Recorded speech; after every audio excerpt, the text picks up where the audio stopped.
Hello student, welcome to summer maths classes. ये class 10th के लिए रियल नंबर पर बेस्ड हमारा सेकंड वीडियो लेक्चर है।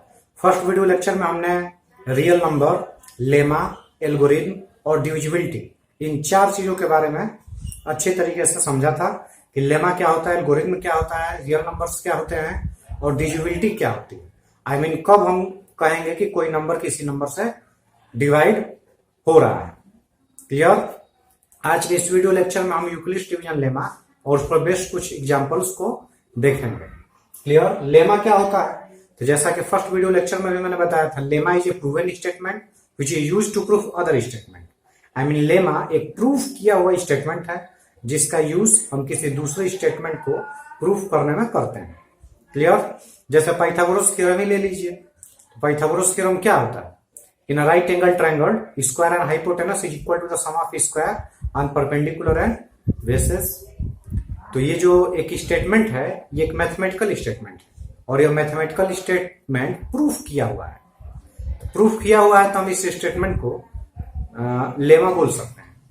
लेमा इसलिए बोल सकते हैं क्योंकि ये प्रूफ किया स्टेटमेंट है, इसमें कोई डाउट नहीं है कि ये गलत भी हो सकता है और प्रूफ किया हुआ स्टेटमेंट है और इसका यूज हम किसी दूसरे थ्योरम या किसी दूसरे प्रॉब्लम को प्रूफ करने में भी करते हैं, इसलिए हम इसको लेमा बोल सकते हैं। ओके, आई मीन लेमा और थ्योरम में कोई खास अंतर नहीं।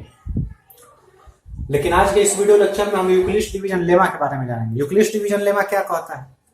तो लेमा तो हम पहले से जानते हैं, उसके आगे यूक्लिड डिवीजन लग गया है। तो यूक्लिड डिवीजन लग जाने का क्या मतलब?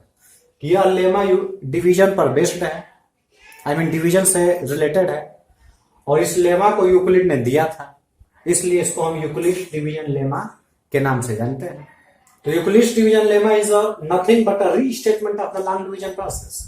I mean Euclid division lemma कुछ नया नहीं है, बल्कि यह एक जो हम लॉन्ग डिवीजन प्रोसेस करते चले आ रहे हैं काफी समय से, उसी का यह restatement form. Long division process क्या है? तो हम क्लास 4th 5th से ही पढ़ते चले आ रहे हैं। Dividend is equal to division multiply quotient plus remainder. ये जो रिलेशन है इसको हम काफी समय से पढ़ रहे हैं, उसी को यह जनरलाइज कर दिया गया है। ओके, तो वही लिखा गया है कि Euclid division lemma is nothing but restatement of the long division process we have been using for many years. जिसका यूज हम लंबे समय से करते चले आ रहे हैं, उसी का यह एक रीस्टेटमेंट है। ठीक, तो लेमा यूक्लिड डिवीजन लेमा क्या है? तो हम कोई पूछेगा यूक्लिड डिवीजन लेमा तो हम यहां से बताएंगे। ओके, ये तो मैं ऐसे ही थोड़ा इंट्रो दिया, यहां से बताएंगे आप क्या। तो यूक्लिड डिवीजन लेमा क्या है? तो लेट अगर ए और बी तो कोई दो पॉजिटिव इंटीजर है तो हम दो और unique integer q and r ढूंढ पाने में जरूर ही सफल होंगे ताकि यह relation a is equal to b q plus r satisfy हो जाए। ठीक, यही यूक्लिड डिवीजन लेमा का होता है। चलिए हम देखते हैं ए और बी हमें क्या लेना है। कोई दो पॉजिटिव इंटीजर लेना है। तो चलिए मैंने ले लिया a is equal to 20 and b is equal to मैंने ले लिया 3। a is equal to 20 and b is equal to 3। तो ये क्या कहता है? a is equal to, a means 20 है तो मैंने लिख लिया यहाँ पे 20 is equal to b means मैंने यहाँ लिख लिया 3, b के साथ q है। ठीक, अब प्लस। ठीक, अब देखिए 20 इज इक्वल टू 3 इंटू ये यहाँ पे एक हमें इंटीजर भरना है और यहाँ पे एक इंटीजर भरना है। तो सोच के बताइए कि हम यहाँ पे दो इंटीजर क्या भर दें ताकि a is equal to b q plus r, ये जो रिलेशन दिया है वो सेटिस्फाई हो जाए। तो सोचिए 20 इज इक्वल टू है तो यहाँ पे 3 इंटू, अगर मैं यहाँ पे 6 भर दूं और यहाँ पे मैं 2 भर दूं तो ये 20 is equal to 3 into 6 plus 2 satisfy हो जाएगा। देखिए 3 6 18 इंटू 20। ओके, यहाँ पे यूनिक शब्द का इस्तेमाल किया गया। देखिए unique integers q and r. Unique integers q and r कहने का क्या मतलब है कि जो मैं 6 और 2 जो ढूंढा हूं यही क्यू है और ये हमारा क्या है? आर है। और जो 3 देख रहे हैं ये क्या है? हमारा यही बी है। और जो 20 देख रहे हैं ये हमारा क्या है? यही ए है। ए और बी तो हम पहले से लिए थे और क्यू और आर हम ढूंढे थे, सर्च किए थे। और जो क्यू और आर है यह यूनिक है। यूनिक कहने का यह मतलब है कि ऐसा नहीं कि हमने 6 और 2 ढूंढ के इसको सेटिस्फाई कराया है, तो कोई दूसरा आदमी यहाँ पे कोई दूसरा इंटीजर रख के भी सेटिस्फाई करा देगा, ऐसी कोई बात नहीं है। अगर दूसरा भी व्यक्ति ढूंढता है इस रिलेशन को सेटिस्फाई कराने के लिए, तो वह Q और R वह भी 6 और 2 ही ढूंढेगा, ना कि कोई अलग इंटीजर ढूंढ पाएगा। यह यूनिक कहने का मतलब है। क्लियर? तब तो समझ ही गए होंगे कि unique integers Q and R का क्या सेंस है। यूनिक इंटीजर्स मीन्स यहाँ Q एंड R जो भी होंगे वो यूनिक होंगे। अब कोई अलग अलग स्टूडेंट या अलग अलग आदमी द्वारा यह Q एंड R अलग अलग नहीं होगा, सबके लिए एक ही होगा। क्लियर? और कुछ दूसरा देखते हैं। ये तो A equal to BQ plus R। चलिए हम A कुछ और लेते हैं, B कुछ और ले लेते हैं। जैसे मैंने A ले लिया हमारा 33 और मैं B ले लेता हूं 6। ओके, ये हमारा A हो गया और ये हमारा क्या हो गया, B हो गया। तो ढूंढिए ये relation A is equal to means 33 is equal to B, B means 6 और BQ इसके साथ मल्टीप्लाई में पूछा है और प्लस पूछा है। तो अगर A और B दो इंटीजर हमें पहले से पता है, यही ना कह रहा है कि A और B अगर दो पॉजिटिव इंटीजर्स हैं, ये 33 और 6 ये दो पॉजिटिव इंटीजर्स हमें पता है, ये A हो गया और ये B हो गया। तो दो और यूनिक इंटीजर्स ऐसा हम ढूंढ पाने में योग्य होंगे ताकि हम यहां पे फिल करें।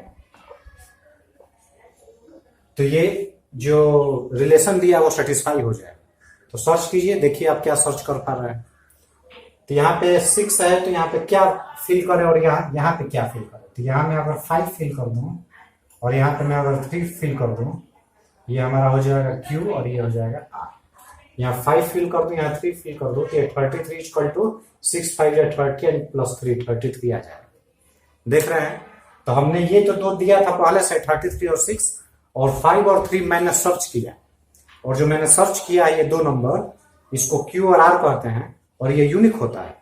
ये नहीं कि हमने 6 5 और 3 सर्च किया तो कोई दूसरा आदमी कुछ और सर्च करके ये 33 को सेटिस्फाई करा देगा, ऐसी बात नहीं। जो भी सर्च करेगा वो यही 5 और 3 ही सर्च करेगा। ये एकदम यूनिक इंटीजर्स है। तो ये जो यूक्लिड्स डिवीजन लेमा है वो डिवाइड करने के लिए नहीं कह रहा था, लेकिन एक्चुअल में इसका सेंस वही है जो हम लंबे समय से पढ़ते चले आ रहे हैं। क्या? वही dividend equal to division multiply quotient plus remainder. ये हमारा 33 था, तो 33 को 6 से डिवाइड कर दीजिए। ये तो मैं गेस करके 5 और 3 लिख रहा था। मैंने यहाँ डिवाइड करने के लिए आपसे नहीं कहा था कि 33 में 6 से डिवाइड कीजिए, देखिए कितनी बार जा रहा है वो यहाँ लिख दीजिए, और जो रिमाइंडर आ रहा है यहाँ लिख दीजिए। ऐसा मैंने नहीं कहा था, और न ही यूक्लिड्स डिवीजन लेमा कहता है कि ऐसे कीजिए आप। वह तो कहता है कि ये और भी दो इंटीजर्स पहले से पता है, तो दो और इंटीजर ऐसा ढूंढिए ताकि ये A equal to BQ plus R satisfy हो जाएगा। तो आप ऐसे गेस करके अपना लॉजिक का इस्तेमाल करके हम ढूंढते थे। वास्तव में वो लॉजिक क्या है? डिवीजन ही वाला लॉजिक है, लेकिन ये डिवीजन डिवाइड करने के लिए ऐसा कुछ इसने नहीं कहा है, लेकिन हम डिवाइड करेंगे ये दो Q और R लॉजिक लगा के ढूंढ पा रहे हैं। तो 6 से डिवाइड करेंगे तो 6 5 जाए 30 और यहाँ पे 3 बच गया। तो 33 और 6 पहले से पता होती है, 5 और 3 हम डिवाइड करके ऐसे हम निकाल लेते थे। तो वास्तव में ये क्या है? ये भी वही है, dividend equal to divisor multiply quotient plus remainder, जिसको हम क्लास 4th या 5th से ही पढ़ते चले आ रहे हैं। वास्तव में वही यूक्लिड्स डिवीजन लेमा है, ये थोड़ा जनरलाइज हो गया। ओके, कि मैं A इक्वल टू 33 ले रहा हूँ, B इक्वल टू 6 ले रहा हूँ, तो ये हमारा जो 6 है ये क्या कहलाता है? डिवाइजर कहलाता है। और ये जो 33 है ये क्या कहलाता है? ये डिविडेंड कहलाता है। और ये 5 क्वोशंट कहलाता है, और जो 3 है ये क्या कहलाता है? ये हमारा ये रिमाइंडर कहलाता है। ओके, तो वास्तव में A is equal to BQ plus R है क्या? तो वास्तव में A is equal to BQ plus R यही है। Dividend is equal to divisor multiply quotient plus remainder. Okay, यही आगे चलिए। यहां देखिए क्या लिखा, यहां लिखा R मीन्स रिमाइंडर। यहां जो रिमाइंडर है वो हर हाल में 0 भी हो सकता है, 0 से बड़ा भी हो सकता है, लेकिन B से बड़ा नहीं होगा, B से छोटा ही होगा। जाहिर सी बात है कि ये हमारा ये जो 33 देख रहे हैं यही A है, और जो यहाँ 6 देख रहे हैं वो B है, ये जो 5 देख रहे हैं ये Q है, और जो यहाँ 3 देख रहे हैं वो r। तो अगर हम 6 से डिवाइड करेंगे तो रिमाइंडर क्या क्या आ सकता है? तो जिस चीज से हम डिवाइड कर रहे हैं रिमाइंडर उससे छोटा ही आएगा या 0 आएगा, वो खुद नंबर या उससे बड़ा तो आ ही नहीं सकता है। अब 6 से डिवाइड कर रहे हैं तो रिमाइंडर 6 कैसे आएगा? अगर 6 आएगा इसका मतलब अभी 1 टाइम और चला जाएगा। क्लियर? तो 6 से डिवाइड करने पर रिमाइंडर आने की क्या क्या संभावनाएं हैं? तो 6 से डिवाइड करने पर हमारा जो रिमाइंडर आने की संभावना वो है 5, 4, 3, 2, 1, नहीं तो 0। वही यहाँ पे कह रहा है कि अगर रिमाइंडर जो होता है वो 20 से छोटा ही होना चाहिए, ये 6 से छोटा ही रिमाइंडर होगा। अगर हम 8 से डिवाइड कर रहे हैं तो रिमाइंडर की पॉसिबिलिटीज क्या है? 7, 6, 5, 4, 3, 2, 1 एंड 0। अगर पूरा पूरा डिवाइड हो जाएगा, इफ बी डिवाइड से, इसका ये सेंस है, मैं बता रहा हूँ, ये जो लाइन खींची गई इसका यही मतलब होता है। इफ बी डिवाइड से देन रिमाइंडर 0 हो जाएगा। अगर फुली डिवाइड कर दे रहा है इस केस में इज इक्वल टू क्या होता है हमारा? BQ हो जाता है।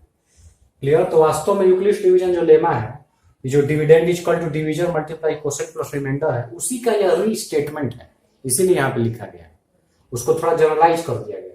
चलिए एक और चीज देखते हैं। यहाँ 33 है, यहाँ पे 6 है।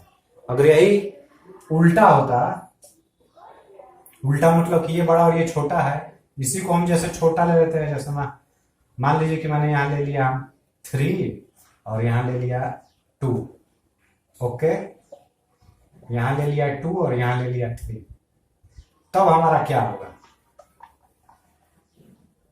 ठीक, तब ये स्टेटमेंट कैसे सेटिस्फाई करेंगे? A is equal to, a means 2 is equal to b, b means 3 multiply Q plus R। अब जो जरा 2 इंटीजर ढूंढ के बताइए ताकि ये सेटिस्फाई हो जाए।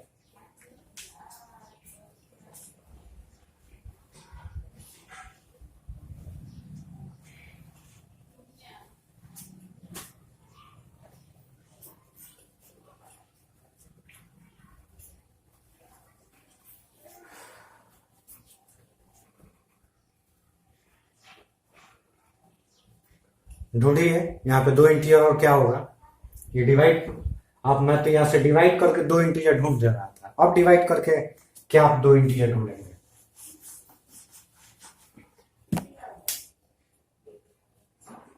जैसे a के जगह पे हमारा 2 है तो यहाँ पे a लिखा जाता है, क्योंकि मैं ऐसे लिखवाया था a b ऐसे q then r, a is equal to b q plus r। ओके, तो यहाँ पे a लिखा जाएगा, a मीन्स 2, डिवाइड करना है इसको किस से? 3 से। अब ढूंढिए कि ये कितनी बार जाएगा और यहाँ पे रिमाइंडर क्या होगा। अब आप कहेंगे कि डेसिमल लगा के डिवाइड कर, मैं डिवाइड करने की बात थोड़ा नहीं कर रहा हूं, हम तो यह कह रहे हैं कि यहाँ और यहाँ 2 ऐसा इंटीजर ढूंढिए। डेसिमल लगा के डिवाइड नहीं करना, यहाँ पे इंटीजर ही होना चाहिए, क्योंकि ये शर्त लिखा कि ये और भी दोनों इंटीजर है, 2 और 3 2 इंटीजर है, तब हम unique integer Q and R, मतलब यहाँ और यहाँ ये भी दोनों इंटीजर ही होने चाहिए।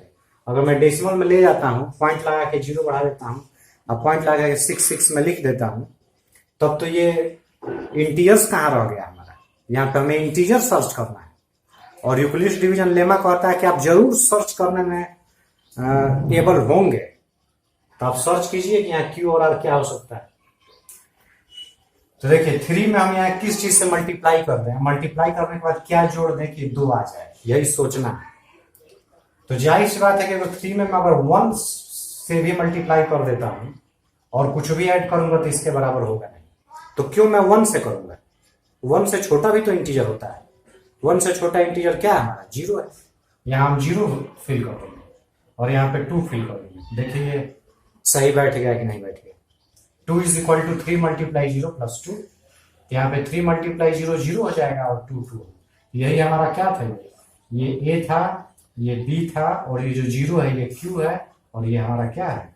रिमाइंडर है। आई मीन 3 का अगर यहाँ 0 टाइम्स ले जाएंगे और रिमाइंडर हमारा क्या बच जाएगा? जो रिमाइंडर बच जाएगा वो 2 ही बचेगा। अब देखिए ये dividend is equal to divisor multiply quotient plus remainder करने से आ जा रहा है कि नहीं? आ जाएगा। ओके, तो यूक्लिड डिवीजन लेमा यही करता है। तो ये थोड़ा नोट करने वाली चीज थी यहाँ पे। क्लियर? कि अगर मैं यहाँ 2 रख दूं, यहाँ 3 रख दूं, आई मीन किसी बड़े नंबर से छोटे नंबर को डिवाइड कर दो और तब हमें 2 इंटीजर ढूंढना हो तो यहाँ 0 टाइम्स हम ले जाएंगे और हमारा रिमाइंडर क्या होगा, तो रिमाइंडर वही होगा हम जिसको हम डिवाइड कर रहे हैं, 2 को डिवाइड कर रहे हैं तो वही 2 हमारा रिमाइंडर हो जाएगा। ओके, तो ये हमारा क्या था, यूक्लिड्स डिवीजन लेमा की सही अंडरस्टैंडिंग यही थी। अब हम नेक्स्ट की वीडियो लेक्चर में इस पर बेस्ट कुछ एग्जांपल्स को सॉल्व करेंगे। ओके।